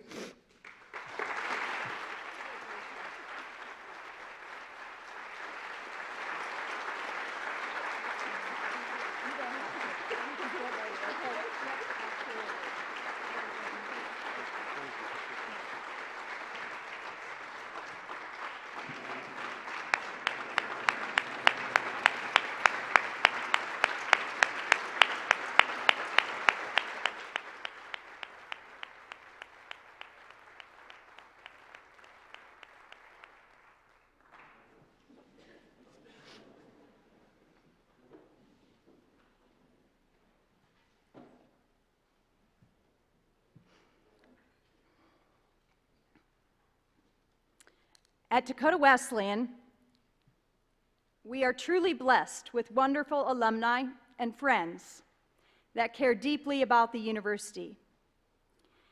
As you have just heard, the Dakota Wesleyan University experience is a transformational one. Tonight, I am pleased to be able to recognize the vast contributions made by 2 alumni that have helped shape the direction of this university over the past 70 years. Would you please direct your attention to the screen? Paul and Donna star Christen. Donna, known by most by the name of Muffy, have been devoted supporters of Dakota Wesleyan University since their time as students on campus. Paul and Muffy are both distinguished alumni recipients and received honorary doctorates from Dakota Wesleyan. They have contributed financially towards multiple projects and initiatives on campus, including the Christen Family Athletic Center, the Corrigan Health Sciences Center, and the DWU Avera Sports and Wellness Complex, as well as supporting scholarships for students. The couple has lived a life of generosity, epitomized by Muffy's favorite scripture, Luke 12, verse 48, which reads, "To whom much is given, much is expected." Their loving partnership spanned more than 6 decades, and even with Muffy's passing on January 6, 2019, Paul and her legacy will never be forgotten. They will continue to be admired and praised for the wonderful family and vast business enterprise they jointly created. DWU will be forever grateful for their authentic philanthropic commitment to higher education that served to inspire countless others to give. For this, we celebrate the legacy of Paul and Muffy Christen. It all began over an orange soda pop at Corker's Cafe in Mitchell. Paul and Muffy were high school sweethearts who decided to come to Wesleyan together. Paul, a 1950 graduate, majored in economics and accounting. When he came to Wesleyan, he wanted to get through in 3 years. He later reflected, "After all these years, what was my hurry?" Muffy, a 1951 graduate, majored in drama, religion, and speech. She had an interest in theater, which she pursued in high school and while at Dakota Wesleyan. Paul supported Muffy's acting by being a stagehand. This was an early symbol of their support for one another, regardless of who was on stage or behind the scenes. After graduation, Paul and Muffy were married and moved to Huron to own and operate Ruby Ann Bakery. They worked side by side to build their first successful enterprise. Well, I didn't go to school to become an entrepreneur. I absolutely did not. I fell into that piece by doing the things that I've been telling you about. Patience and looking at knowing what my strengths were. And I've carried all through my life as entrepreneurial endeavors is that you needed to keep a very positive attitude. The Christens had a lifelong impact at Dakota Wesleyan. Paul and Muffy's first gift to DWU was in 1966. Their first $1 million gift to DWU followed in 1985. That $1 million gift made the Christen Family Athletic Center possible.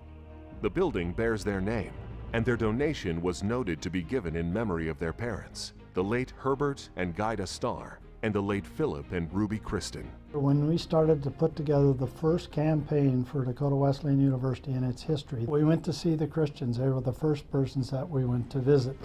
And they said, "We've decided that we can help lead this, and we think we can make a $1 million multi-year commitment." And it was like, this has to be one of the great days in Dakota Wesleyan's history.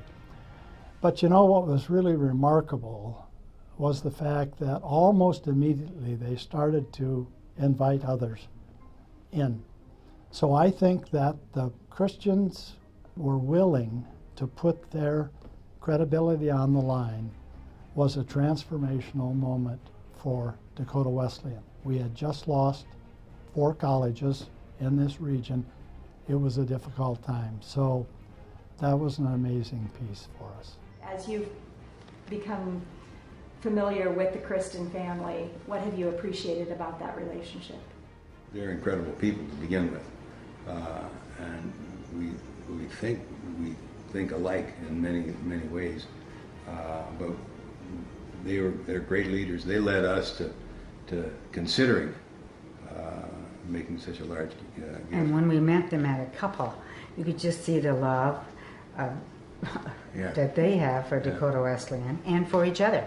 Yeah. And that was very impressive. We didn't know these people, but boy, when we met them, it was, sort of, let's get together and do something. Yeah, and we thought, the 2 of us, we can make things happen here. It was, a half-an-hour conversation, and we said, okay, let's do it. I believe I first met Paul and Muffy during the groundbreaking ceremony at the Christian Wellness Center, which was one of Paul's first major building gifts.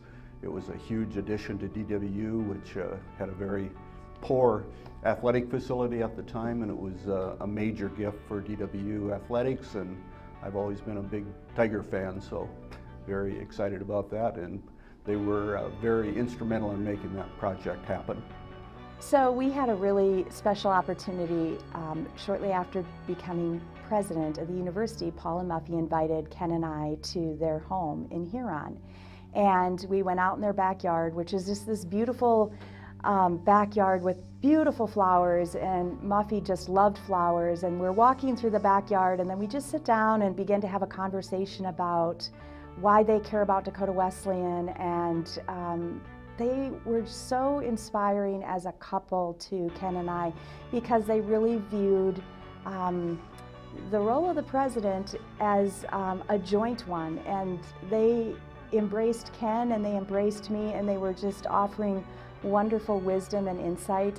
That was just who Muffy and Paul were. They were just constantly mentoring people, accepting them where they were at, being gracious and hospitable, and they had such a model of marriage themselves that it continued to and does continue to inspire us today.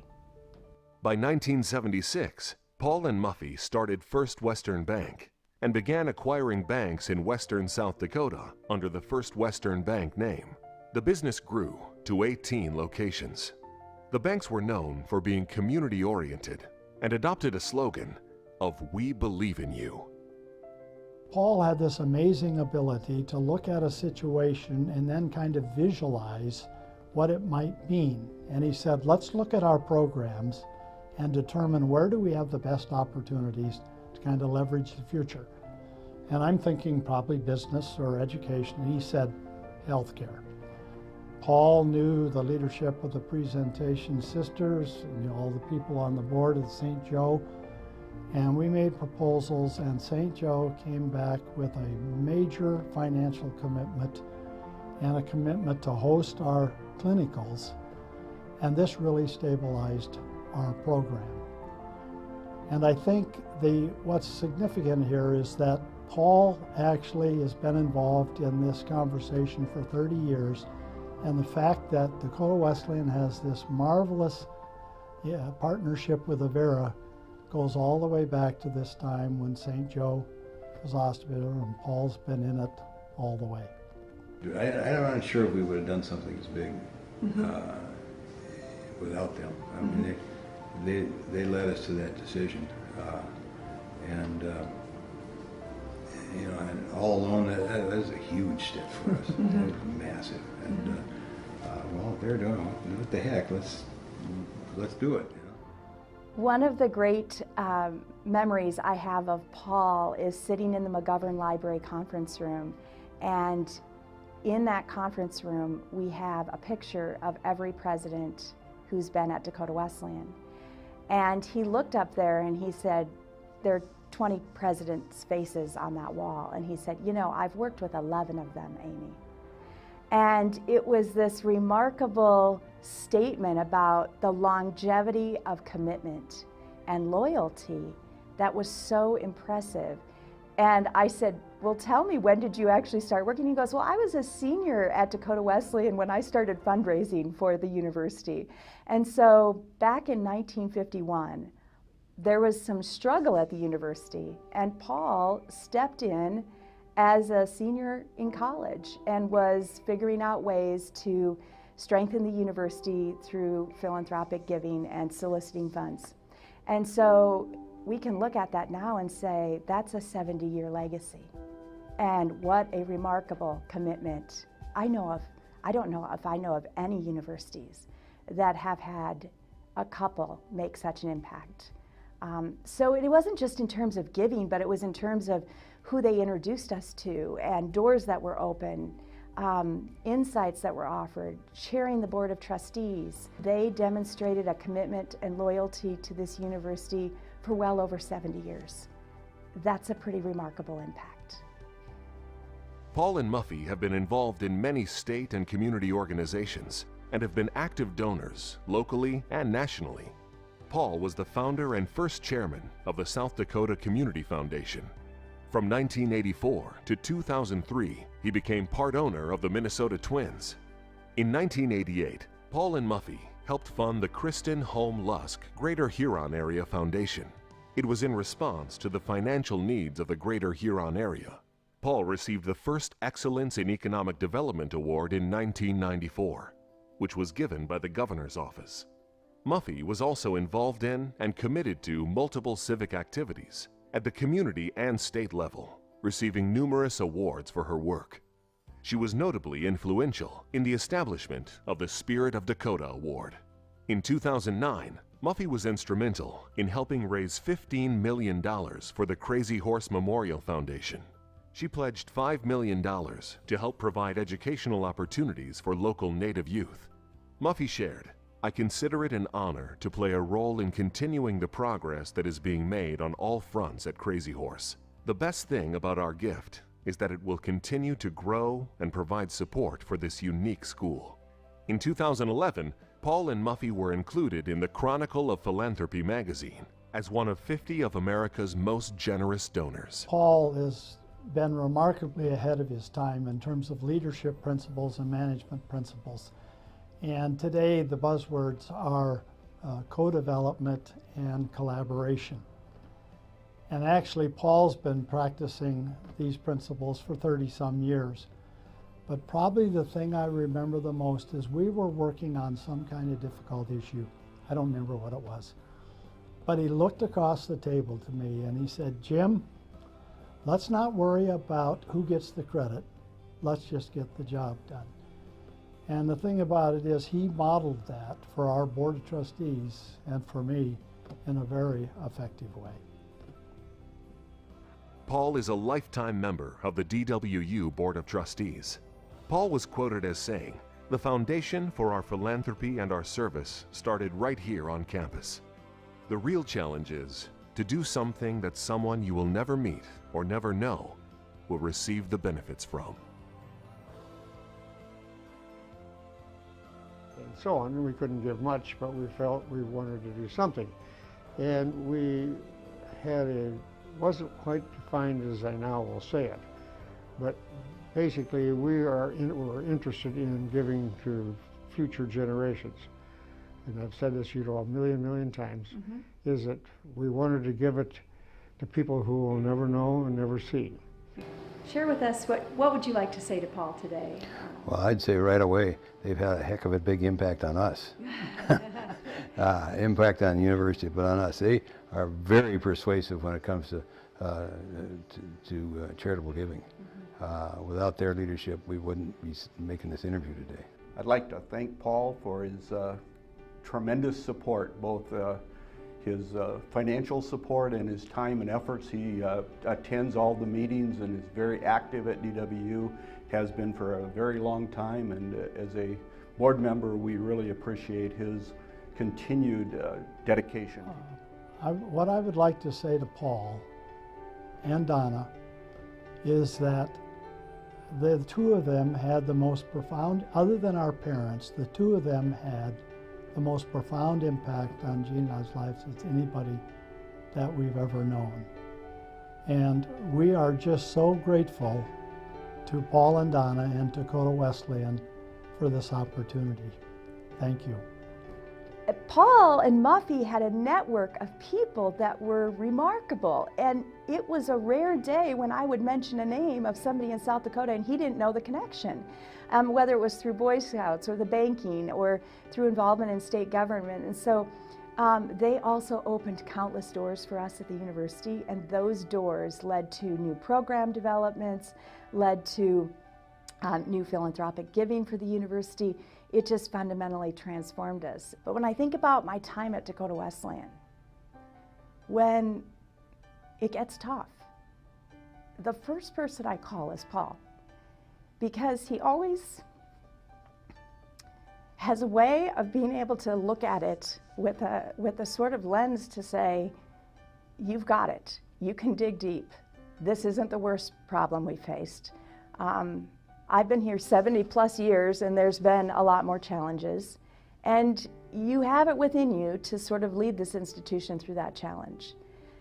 He has been a remarkable mentor. So I guess today I just want to say thank you, Paul. Thank you for just being a remarkable model of leadership.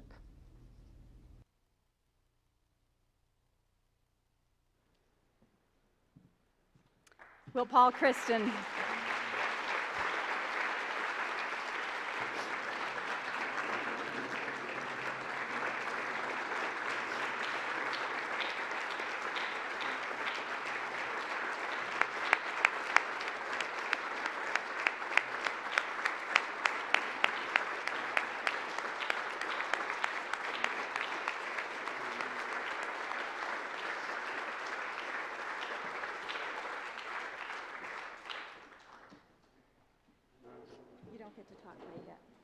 You don't get to talk quite yet.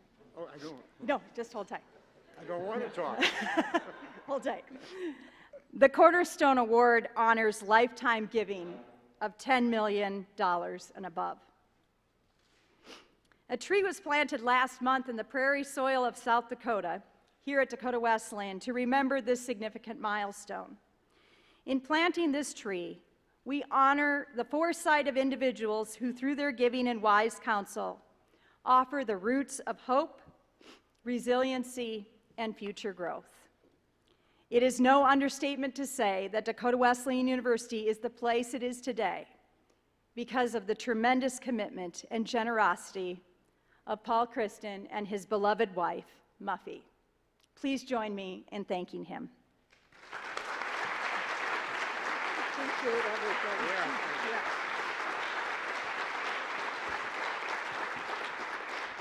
Well, wow, this is really too much. I didn't expect this. I think you led me here. I don't think I was told. I don't think I was told what was going to happen. The thing that I look at our past, I humbly accept this recognition, do it for Muffy and myself. It was a journey. It was a journey together. And the things that we decided philanthropically that we would limit our giving to health, to education, and to creating small foundations in little towns in South Dakota that they might survive and be able to do things that they never could do by themselves. And we've achieved that. We're happy with it. And it's been a wonderful, wonderful thing because we've gotten more joy out of it than the people that got the money. Because it was said, and I've said this a million times, because the basis of our giving was said in the very last that you heard, is that we believe in giving money to people that we do not know and never will see. Because we believe in the future generations of this country. And that we feel those generations are going to correct the mistakes that our generation made, which were many. As I come on the campus of Dakota Wesleyan, my great joy is seeing all the young people who are being taught the core values that I hold so close to my heart. That is the real satisfaction I get out of the gift. I don't care about names on buildings or anything else. I care about the young people of America. Thank you. Thank you, Paul, very much.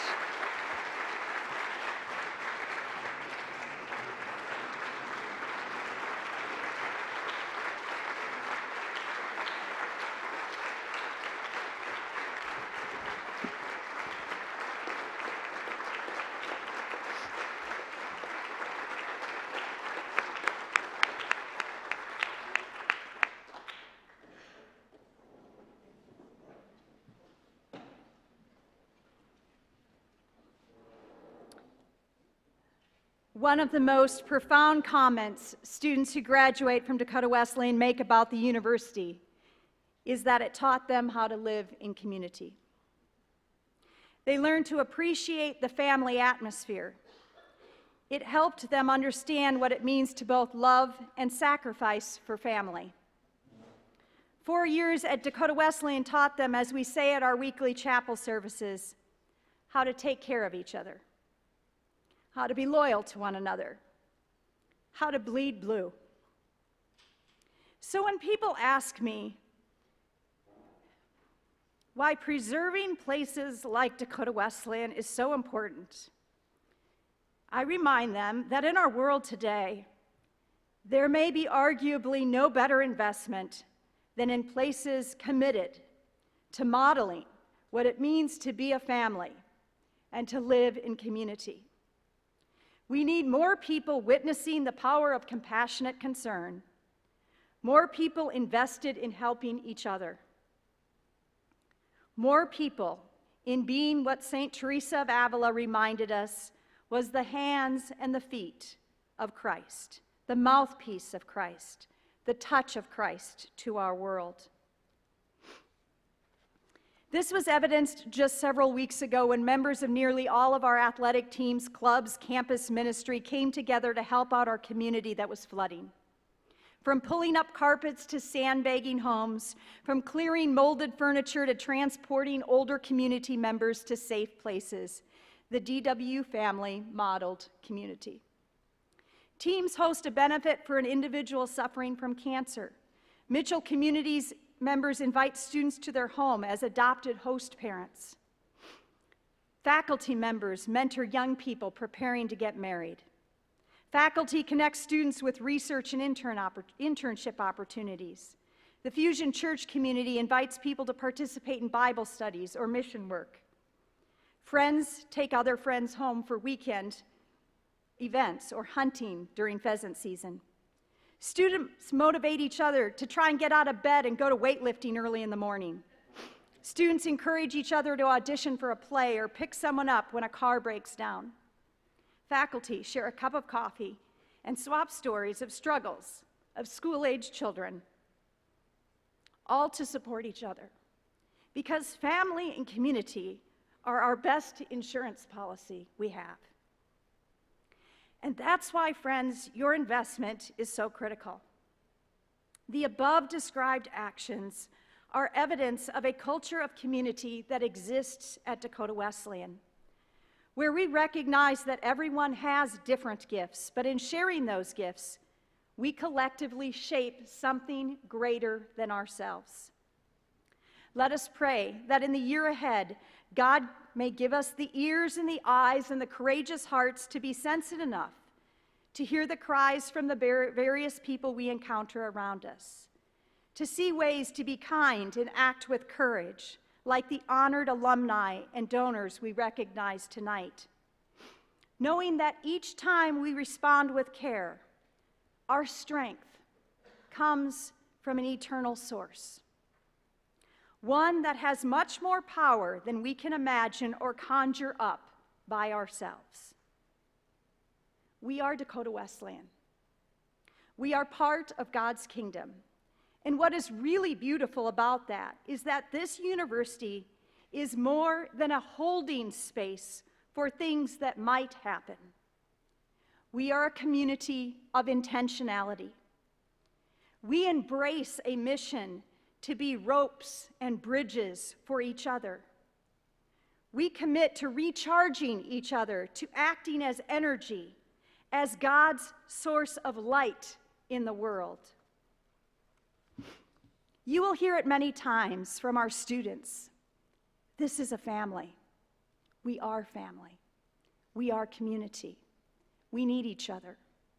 We lift each other up when necessary and help each other out of difficult places when we sink. Tonight, I offer gratitude for what all of your investments, your models of leadership and service have made possible at Dakota Wesleyan. Your generous spirit, your modeling of our values of learning, leadership, faith, and service, Your commitment to community has made this school on the prairie a place of profound influence. May each of you, from donor to alumni, from faculty to student, from coach to staff member, may each of you see this university as a place that ignites the kinetic energy of the kingdom, something far greater than any one person can do alone. And may we collectively bleed blue with a spirit of family that brings genuine joy, healing, peace, and mercy to our world. Thank you for being here tonight. Thank you for being family. Thank you for being Wesleyan.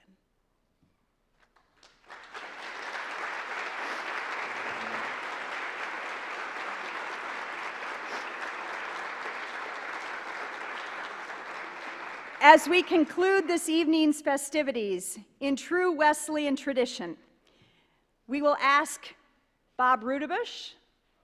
Is he here? Oh, you're on, man. I'm a little too teared up here, okay? So I need you to help me join the singing of the Scotchman. So if you'd all please stand. As you know, we sing the first verse and we hum the second.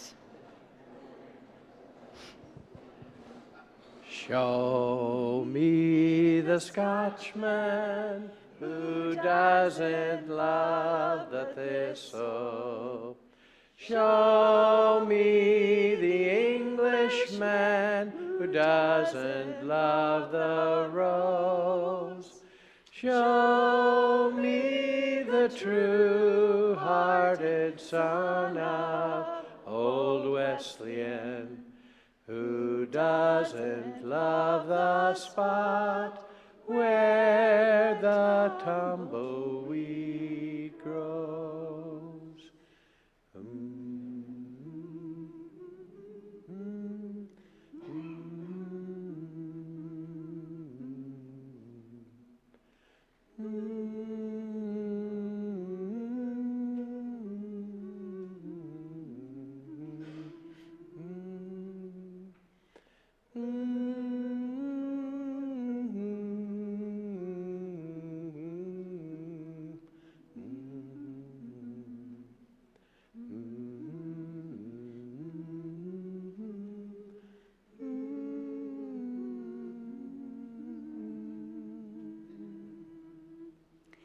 Thank you for joining us. We hope to see many of you tomorrow night at the Blue and White Unite here in the Sherman Center and at all the homecoming festivities, the football game and the parade on Saturday. Have a lovely evening.